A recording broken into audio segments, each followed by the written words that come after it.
Leia Healthcare. It's good to live. Proud sponsor of the Real Health Podcast with Carl Henry.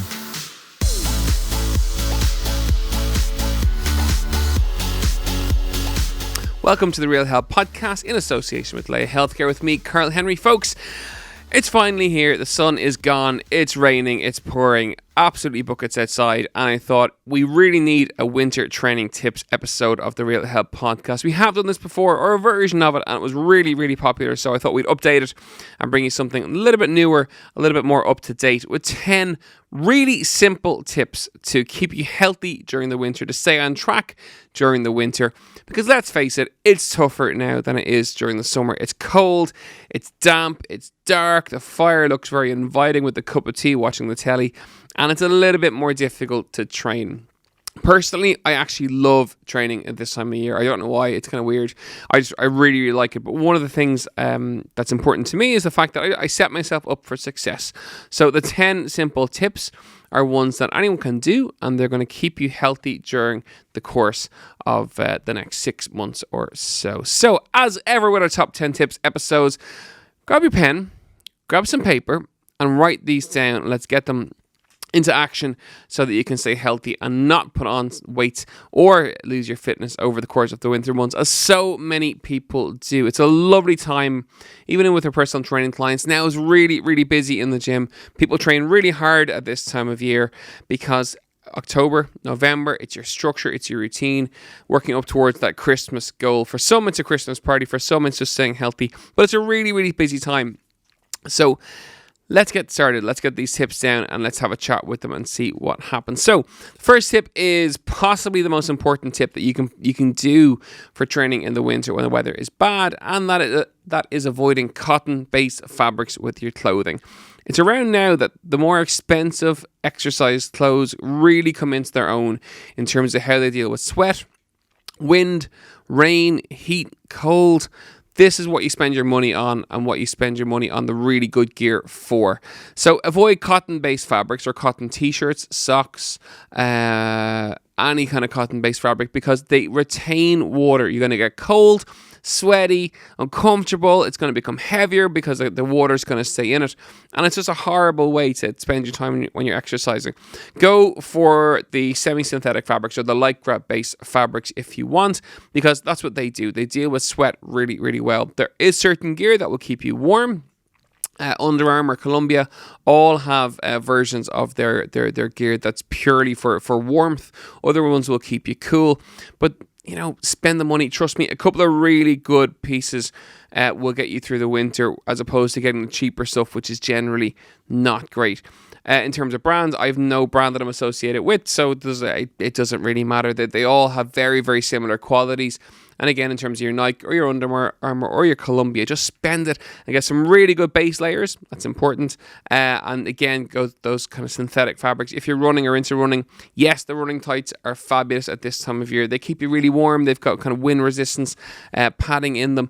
They're just comfortable and warm, and sometimes they can look a bit silly on men. And for no reason whatsoever, men decide to wear the shorts over them. I don't understand it. Maybe it's a fashion statement. Maybe I'm old. I just don't get it. Why you'd want to put shorts on over your lycra, like leggings, if you're a guy. I just don't understand it. So if you're listening in and you wear your gear that way, maybe you might drop us a DM or even an Instagram or Twitter post and let us know why, because I just don't understand it. But however, so tip number 1. Avoid cotton fabrics, spend the money, get some really good base layers, bottoms, shorts, stuff like that. It will make all the difference, and they wash and last really, really well. Anything I buy, I keep generally for 3 to 4 years before I end up throwing it out, because the quality is very good and it washes really, really well. Okay, tip number 2, staying with the gear analogy. It's something that really everyone should have, and that's a really good rain and windproof jacket. The key thing here is that it's not big, bulky, and heavy. You're not going skiing, you're exercising. So you want almost like a hard shell jacket that's rainproof and windproof, that will keep you kind of warm, protected from the elements, and protected from the rain when it does rain. If you're exercising outside, it is absolutely crucial that you have gear, especially such as a jacket that is luminous in some way, shape or form. It's either yellow or pink or has strip lighting on it or stripping on it, which will light up with when light flashes on it.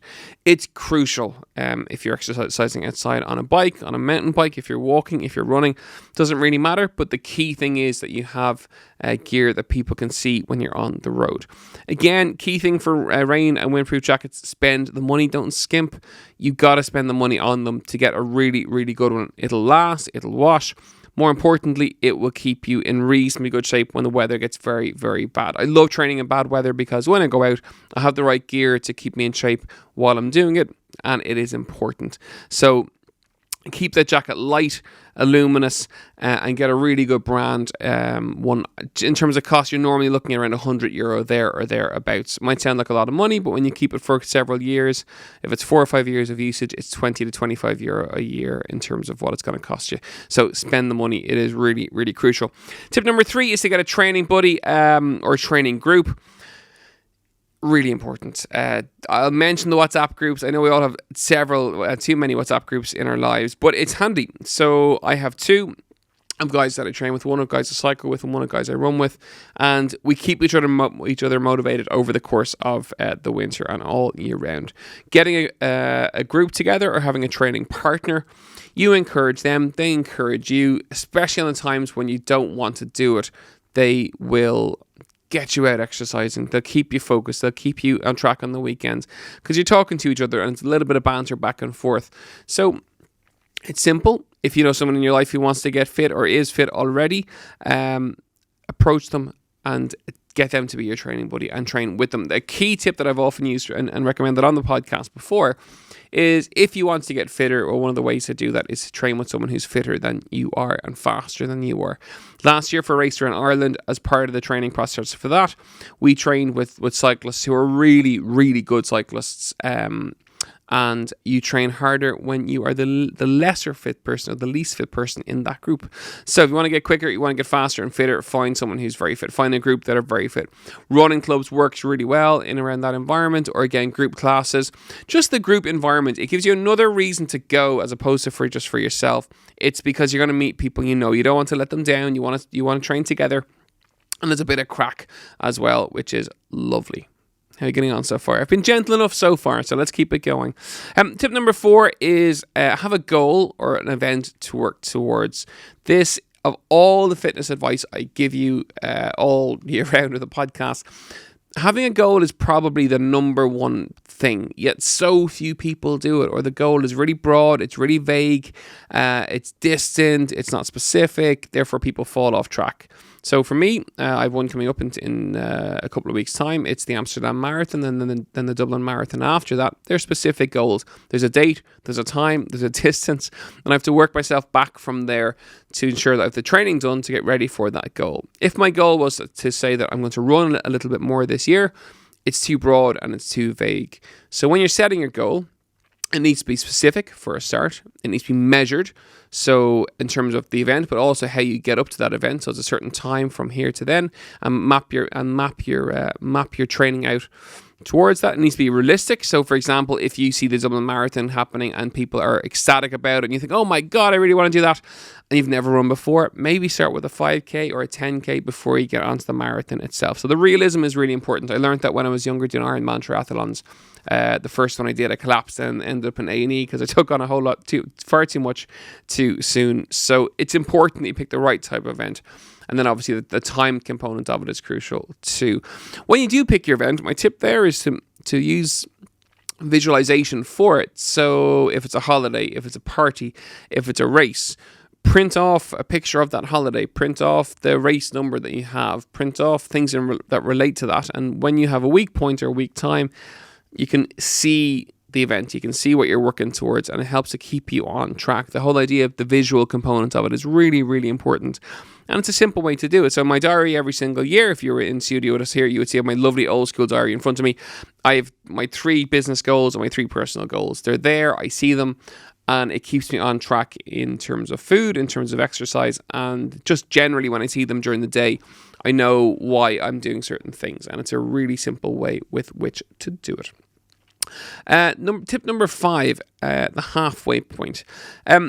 setting yourself up for success is the crucial bit. I suppose you're listening to this podcast because you want to get healthier, you want to stay healthier during the winter, so you're already on that trajectory. The other points that are around that, though, are really important too. So, for example, if you are going to go to the gym, say 3 times a week for the next couple of months, that's the plan. Setting yourself up for success is going to a gym that you'd like to go to, that suits your personality, that gets you the results that you're looking for. Having a friend network and social group that are accepting of what you're trying to do. Having your gear ready in the morning time before you go out. Having your food ready for when you come home. Having your food maybe prepped for during the day. Just setting yourself up as much as you possibly can, taking as much of the guesswork out of it as possible, and setting yourself up to succeed every single week, every single month, and over the course of the next couple of months. That all comes back to planning. And if you listen to the podcast a huge amount, you'll know planning is something that I harp on about over and over and over again, because it's absolutely crucial for your health. Planning for success, sitting down once a week. I do it every Sunday. I look at my week ahead. When am I going to train? What's the session going to look like? And, how am I going to do it? And I literally map out my week like that. I do my one big food shop. I stock the fridge at home. I stock the fridge in the gym. I stock the car with all the stuff that I want to eat and drink over the course of the week. If I'm traveling, I'll get more stuff. I'm setting myself up to be healthy. The key thing for me that I learned over the course of the first 6 months of this year, when we had a new addition to our family, that it becomes really difficult when you lose track of that planning component. I did for a couple of months. I gained some weight. I wasn't training as much as I could. And it was harder getting back on track. And one of the things for me was planning, having that Sunday 20 minutes with my diary and mapping out my week, mapping out my food, mapping out my training structures. All really simple stuff, but actually really simple stuff that makes a very big difference. That planning component and setting yourself up is really, really important. Particularly when you're doing it, look at the aspects of your health that you struggle with, and you know that you failed at before or haven't completed something before because of it being an issue, and build kind of extra pillars there to help you if required. Okay, how are you getting on so far? So let's review the 5. I'm flying through them as per usual, so it's always nice to stop, take a breather, and review. The first tip is avoiding cotton. Second is getting a really good rainproof jacket. 3 is a training buddy or training group. 4 is your goal, event or visualization. And 5 is setting yourself up for success. And as ever, you're listening into the Real Health Podcast in association with Leia Healthcare. With me, Carl Henry. Our top 10 tip eps are always massive in terms of listens. And we thought we haven't brought you one for a while. With the weather being so bad over the course of the last couple of days, we thought, why not bring you our winter training tips. Tip number 6, it is time to have fun. It is time to try a new sport, a new class, something different. Because let's face it, when you do the same thing over and over and over again, it's boring. It's boring for you. It's boring for your body. It's boring for your mind. It's boring for absolutely everything. So the winter is a lovely time to try something different. Register for a new class. It doesn't have to be exercise. It could be art. It could be, doesn't really matter. It's just something different and something new. Book clubs are fantastic for that. Maybe not with a glass or 2 of wine that go with them, but they can be really good because it's just something different. In terms of exercise, same thing. Try a new class or a new sport. Ireland has so many sports that we don't really think of. So, for example, if you haven't been surfing, why not? We have some of the best surf in the world along the west coast of Ireland. I've surfed loads over that neck of the woods. It's incredible.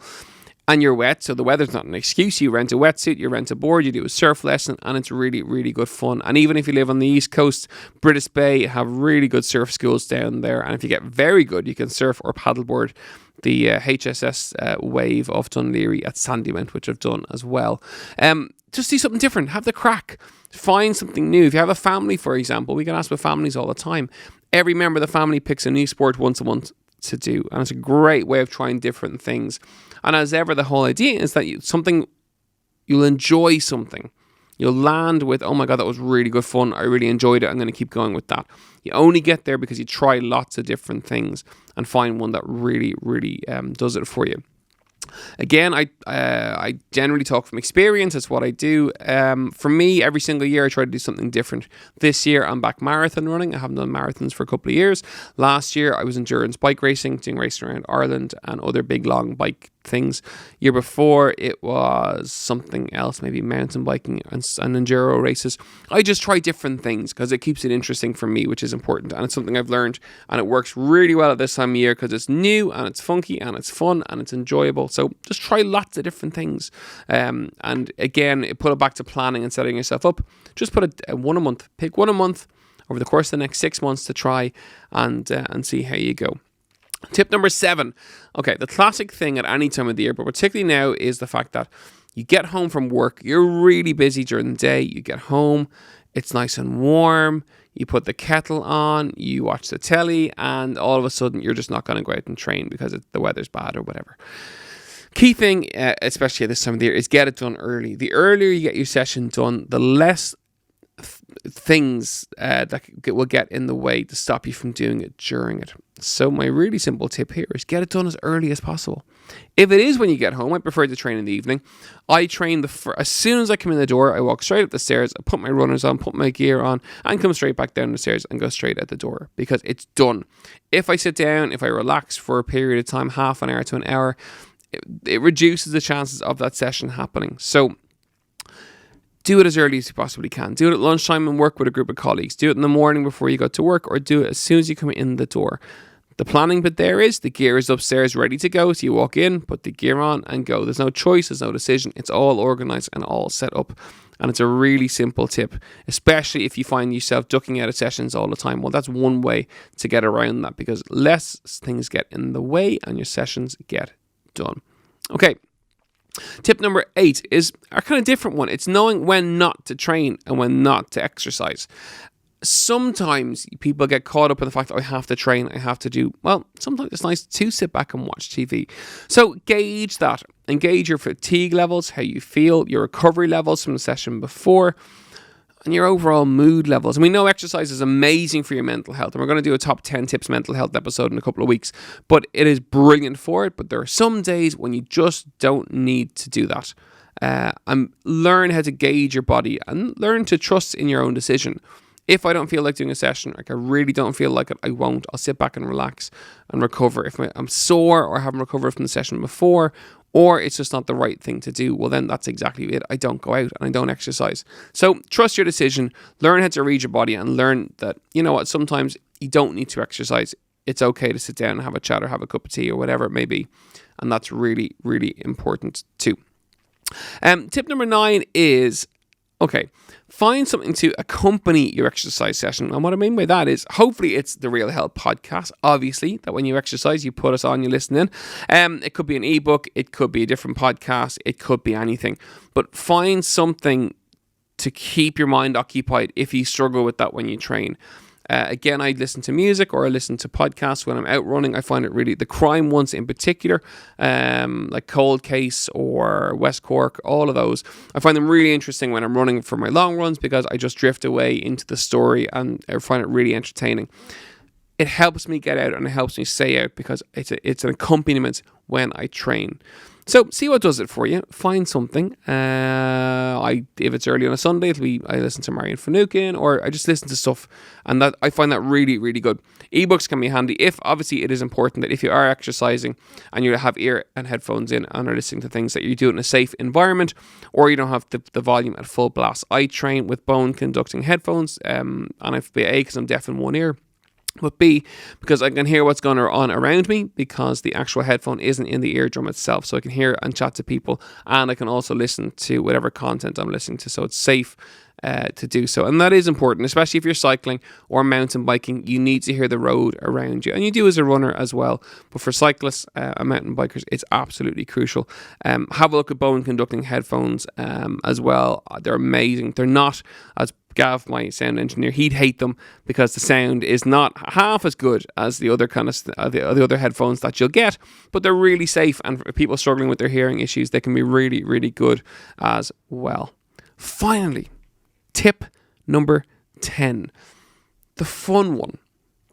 We've chatted all around setting goals, getting the stuff, getting the gear, and all of that. Now comes the fun bit. Regular reward is one of the great ways to stay on track over the course of the winter. So rewarding yourself maybe not each week, but each month or each event or something like that with it. I've done well or I've done good. For me, it is a book or sports socks or something. It's something like that. Could be going to the cinema. It doesn't really matter. It's the pat in the back of, I've set a target. My target is to run the marathon. I've trained over the last 16 weeks. So I've built my training plan. I'm now going to complete that marathon. And at the end of it, I will get a something. And that whole process of goal, reward, is what keeps me on track over the course of the last couple of generally with life in terms of the events and fitness. It's setting a target, completing the target, and rewarding myself when I've set that target. And if you're someone who struggles a lot with consistency, it can be a really good way to help yourself stay consistent over the course of time. Set a target, and that target might be 7 days, it might be 14 days, but if you complete your target, then you get the reward at the end of it. If you don't complete it, you don't. And it's a really great way to set yourself up for success. Make sure that target is real, hit it, and then reward yourself. And then guess what? You set the next target, and you keep on going like that. Okay, folks, very simple. 10 really simple tips for you into training. You're avoiding your cotton, your rain and windproof jacket, your training buddy or your training group, your goal, getting a event and visualize it, setting yourself up for success. Tip number 6, a new sport or a class. Number 7, do it early. Know when not to train. Find something to accompany you, like a podcast, music, or an ebook, and then finally, reward. These top tip episodes work really, really well because of the fact these tips are simple. They work from 20 years working with people and exercising myself. This is this kind of stuff that we recommend to people and that I do myself. Try any of our 10 tips, any single one of those, and you'll find they'll make a big difference to how you train over the course of the next couple of months. As ever, you know where we are. If you have any questions, it's realhealth@independent.ie, at Carl Henry PT on Twitter and on Instagram. Folks, as always, thank you so much for listening in to the Real Health Podcast. We will ask you one little favour as we work towards our big goal of 2 million listens by the end of the year. If you know anyone who's focused on training and exercising over the course of the next couple of months, or someone who could really do it a hand, do share our episode with them. They'll like the fact, hopefully, that it's simple and these tips really, really do work. And as always, don't forget to rate and review. Thank you for listening, and we'll see you next week. Slán go fóill.